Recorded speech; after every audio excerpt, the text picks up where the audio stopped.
빨간색과 초록색에 이은 세 번째 보라색으로 엔딩곡입니다. 투표해준 여러분 모두 감사합니다. 나머지도 올라오니까 걱정 마시고요. 플레이하기에 앞서 보라색 물건이 무엇이 있는지 알아봅시다. 가지, 결혼반지, 고대북, 고무종수 몇 개 없는 줄 알았는데 은근 있어서 걱정을 덜 했습니다. 이 중에 할 수 있는 것을 계절별로 적어봤는데요. 뭔가 이상한 점이 느껴지신가요? 맞아요. 뭔가 여름에 보라색 작물이 없습니다.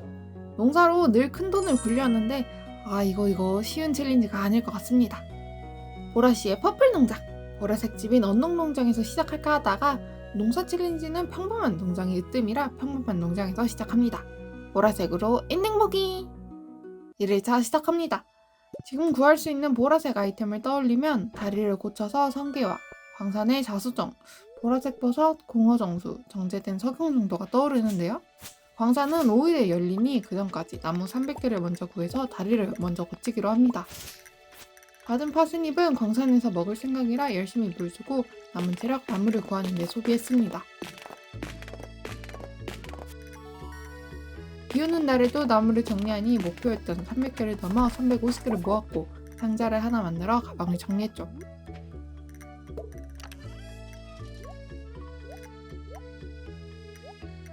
바다로 가는 길 채집도 하고 내리는 3일 드디어 다리를 수리했습니다.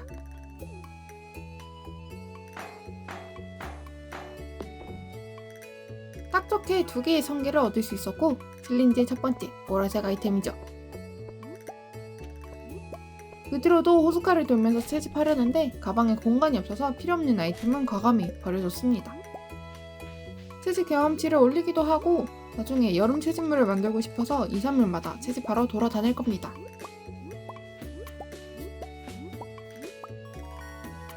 (4일) 차에는 내일부터 광산이 열리니 농장에 있는 나무와 덮으러 돌도 같이 정리했습니다. 바닥난 체력에도 낫은 휘두를 수 있으니 농장에 난 잡초를 정리하며 씨앗 모음을 모았죠. 지금에서 얻을 수 있는 보라색 아이템은 성게뿐이라 2, 3일마다 꼭 바닷가 산책을 나섰는데요. 오늘은 꽝이네요.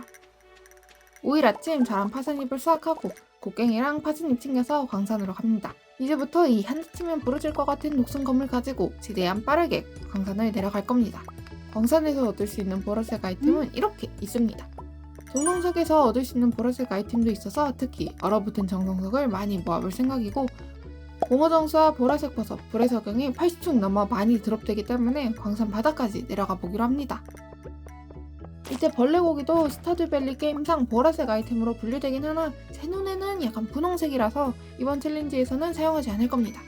구리강석은 쓸모가 많으니 보이는 거 전부 캐주면서 내려갔어요. 석영은 하얀색이지만 용광로에 구우면 보랏빛 정제된 석영이 되니까 보이면 무조건 챙겨줬습니다. 7층에서 자수정도 캐며 광산 첫날 10층 찍고 나왔습니다. 농장이 정리하고 나서 시간이 남아 동네 한 바퀴 돌면서 채집물이 있나 살펴봤죠. 아쉽게도 성게는 얻고 산 것뿐이었습니다. 후스에서도 채집물을 하나도 못 얻었어요. 앞으로도 시간 될 때마다 돌아다닐 겁니다. 현재 보라색 아이템 스코어는 성게 2개, 석영 3개, 자수정 하나입니다. 윌리의 낚싯대 편지를 보면 물고기에 대해서도 생각을 해봤는데요. 슈퍼의 삶, 자정잉어 이렇게 2가지가 떠올랐습니다. 근데 이 친구들 봄에는 안 나오고 여름부터 나오고 심지어 난이도도 높고 2마리 뿐이라서 그럼 그 시간에 그냥 광산 가서 곡괭이질 하는 게 낫지 않나 싶어서 이번 챌린지 낚시는 포기했습니다. 다음날 클린트에게서 용광로 제작법을 배워 구리지구가 구워지는 동안 봄 채집물 씨앗 모음으로 만들어 심어줬습니다. 채집물 중에서 보라색은 없지만 이거 다 먹고 농사랑 채집 레벨 올리려고 한 겁니다. 다 하고서는 또 거미랑 곡괭이 먹을 거 챙겨서 광산으로 갔죠. 이번 챌린지 시작 전엔 몰랐는데 광산에 꽤 오래 있었어요. 때론 위기도 있고 자수정 하나만 보고 긴 길을 돌아가기도 했죠.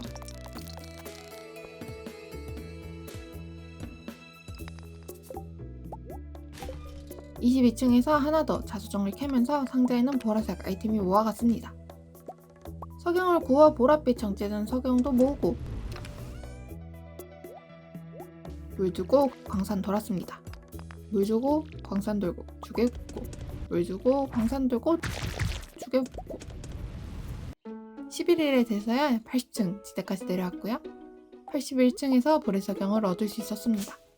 불의 석양은 용광로에 구우면 정제된 석양이 무려 3개로 나오니 보이면 필히 챙겨줄 겁니다.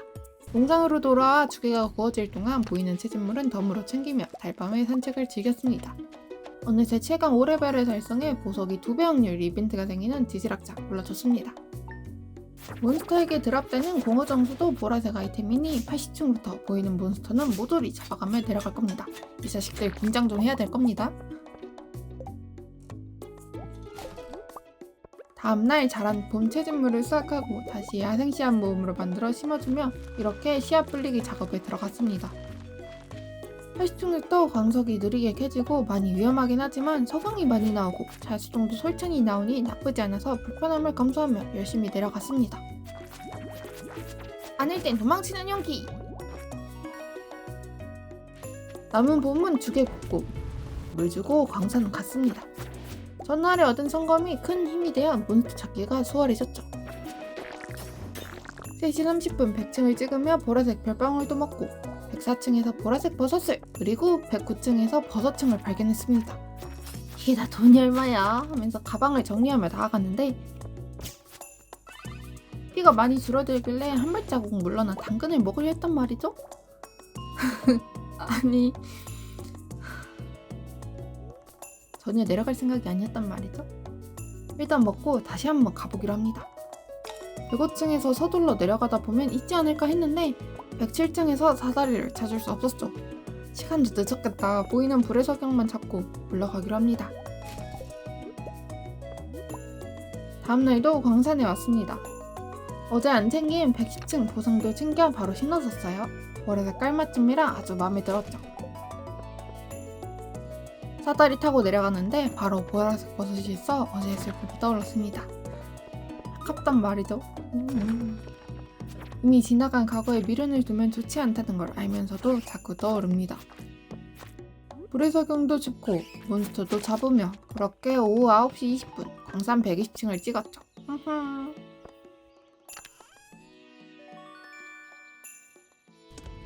광산 바닥을 찍기까지 이만큼의 보라색 아이템을 모았습니다.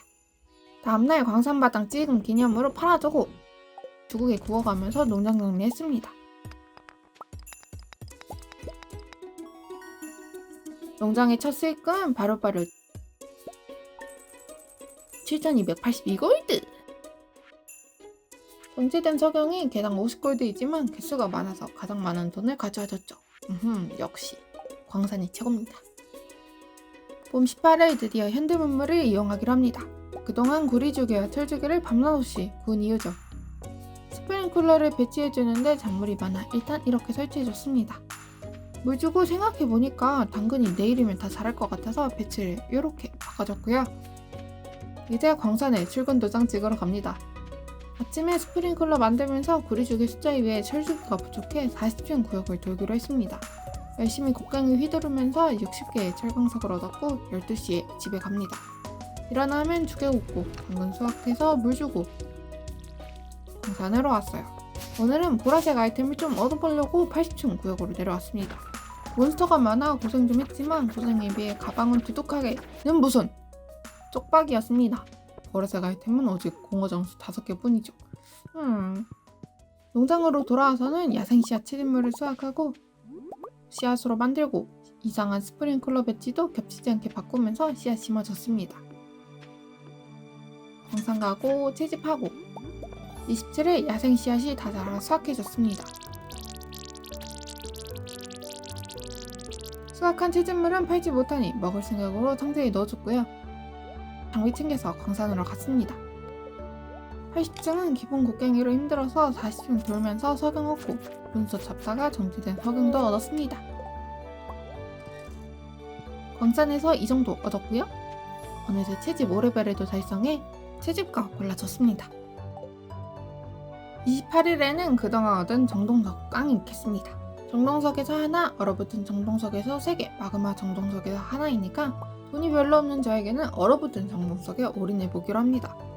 그동안 모은 유물들도 상자에 필요금 챙겨서 겸사겸사 기증하러 가져왔습니다. 8시 30분에 열리는 박물관에 먼저 기증한 뒤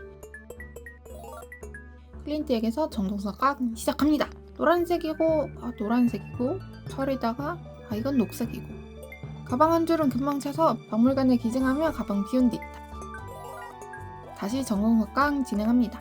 파란색, 노란색, 하얀색 세 종류인 얼굴정에서 안 나오는 거 보면 나머지 하면 안 되겠다 라는 생각이 강하게 들어 나왔습니다. 진한 보라색의 유정석이었죠. 또 박물관에 기증 후 나머지도 까봤는데 안 나왔습니다. 전 정동석도 해볼까 하고 가져왔는데 하면 할수록 손해인 게 뻔해서 안 했습니다. 박물관 기증 보상인 여름 씨앗을 챙겨 집으로 갑니다. 그동안 얻은 보라색 아이템을 팔면서 6,000골드를 벌었고요. 봄 마무리합니다. 여름의 시작은 지갑에 돈 들어오는 소리로 산뜻하게 시작하려고 했는데 그동안 낚시를 한 번도 안 해서 그런지 찾아오신 윌리 아저씨의 잔소리는 스킵하고요. 산뜻하게 시작합니다. 여름에 여름 불꽃에서 보라색 꽃을 얻을 수 있긴 하지만 6분의 1의 확률이라 하면 할수록 손해라는 조언을 새겨 들으며 꽃가차는 안 하기로 했습니다. 대신에 여름 채집물 3종을 모아서 채집물 농사를 하기로 했죠. 여름 채집물 3종 중에 하나가 이 진한 보라색 포도이기 때문이에요. 마을 구석구석 보면서 채집물이 얼마나 있나 살펴봤습니다. 하나쯤 있을만한데 없더라고요. 라이너스가 이미 가져간 걸까요? 단 하나의 채집물도 얻지 못한 채로 농장으로 돌아왔고 무기 챙겨서 또 광산으로 왔습니다. 브리죽에도 구울 겸 갈색 지역을 돌아줬어요. 자수정도 잘 나왔던 것 같은데 나오라는 보석은 안 나오고 웬 고대 씨앗을 얻었죠. 석양만 들고 귀가했습니다. 다음날도 채집물이 먼저라서 광산을 뒤로 한 채 마을 한 바퀴를 돌았는데요. 마을 분수에서 스위트피, 버스 정류장에서 포도를 얻었죠. 백년금만 있으면 3종 완성인데 아쉽게도 스위트피만 더 얻었습니다. 농장으로 돌아와 상자에 넣어주면서 잊고 있었던 상자 속 여름 씨앗을 꺼내 심어주었고 그 뒤 또 광산 돌았습니다. 지난날 보상인지 101층이 버섯층이었고 기쁜 마음으로 주워줬습니다.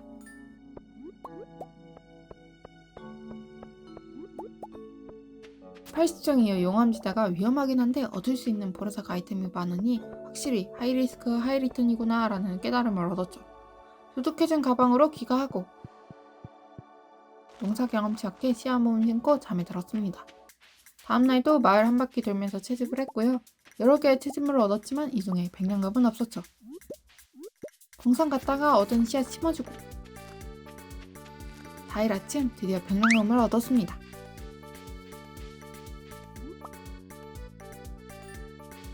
농장으로 돌아와 하나씩 꺼내 여름 씨앗 모음으로 만들어줬죠. 이제 7일 뒤부터 씨앗 불리기에 들어가는 겁니다. 광산 또 광산 가려고 했는데 녹색비예요. 낙건에서 자란 다초들을 베면서 씨앗을 얻을 생각이라 광산은 안 가고 마을 돌아다니며 다초 정리해줬습니다. 정리하면서 백년금도 하나 얻고 비오는 김에 씨앗들 바로 심어줬습니다. 그날 채집 6레벨이 되면서 가을 야생 씨앗도 만들 수 있게 되었죠. 실을 스웩치치기를 만들어 소나무에 설치해줬습니다. 소나무 타르와 녹색빛을 잔뜩 얻었니 이 두 종류로 보라색인 성장식물들을 만들 수 있기 때문이죠. 만들어 팔려고 설치해준 겁니다.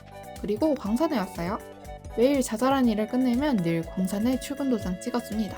채집물 3종을 모으면 씨앗 모음으로 바꾸어 심어줬죠. 7일에 이 정도였던 농사 규모는 12일에 이 정도까지 늘어났고요. 소나무 타르는 생길 때마다 챙기면서 성장식물대로 만들어줬습니다.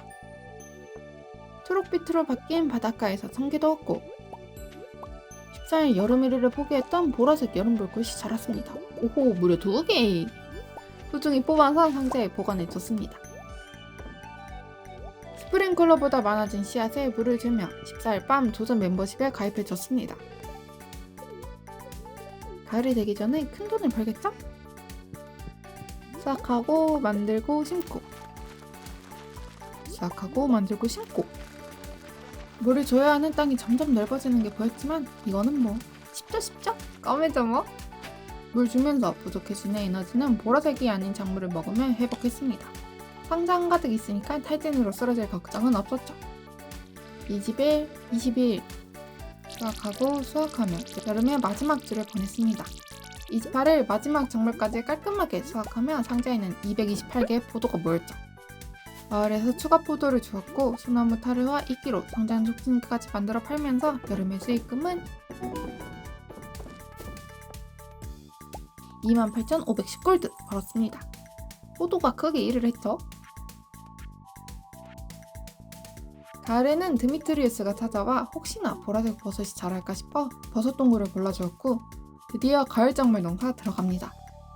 가을 잡화점에서 보라색 작물은 가지, 아마란스, 포도 이렇게 세 종류가 있는데요.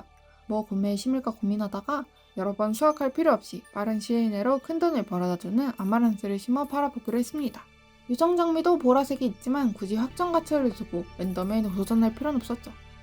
몇 개가 좋을까, 몇 개라면 바로 심을 수 있나, 건물 하나를 수리할까 싶어서 고민했는데 올인하기로 해요. 한 번에 끝내보기로 합니다. 600개가 넘는 씨앗을 샀기 때문에 빠르게 움직여야 합니다. 스프링클러가 있는 구역에 먼저 심어주고 높은 등급이 나오라고 수액에 비료까지 만들어 뿌려줬습니다. 야생 씨앗과 다르게 까마귀가 올 수 있으니 허수아비도 깔아주고요. 땅 팔 시간 아낄 겸 폭탄으로 땅 파줬습니다. 그럼에도 다 못 심었어요. 옥수수는 이제 필요 없으니 곡괭이로 정리해주고 그 자리에 씨앗 심어줬습니다. 다음날 스프링클러의 아름다움을 느끼며 씨앗을 마저 심어주고 물주기에 들어갔죠.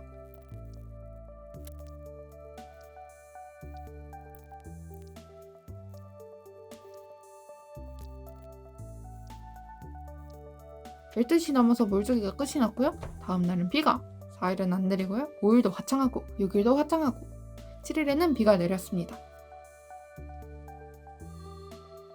그렇게 8일 스프링클러가 물을 줬던 구역에 심었던 아마란스가 다 자랐습니다. 아마란스는 손이 아닌 낯으로 수확할 수 있어서 바로 상자에서 낫을 꺼내 수확해줬죠. 그렇게 1차로 판 아마란스 18,750골드 벌었습니다. 다음날 나머지 아마란스도 수확해줬습니다. 한가득 자란 거 보니까 아주 기분이 좋아요. 잡화점에 바로 팔아주면서 엔딩을 보기에 충분한 돈을 모았죠.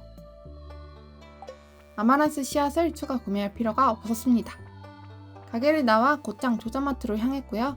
가장 먼저 광차, 똑딱똑딱, 똑딱똑딱, 땅똑딱. 두 번째로 온실, 똑딱똑딱, 똑딱똑딱. 세 번째로 버스, 뚝딱뚝, 뚝뚝뚝뚝, 딱뚝. 네 번째로 다리, 마지막 패닝까지 하면서 모든 술이 완료입니다.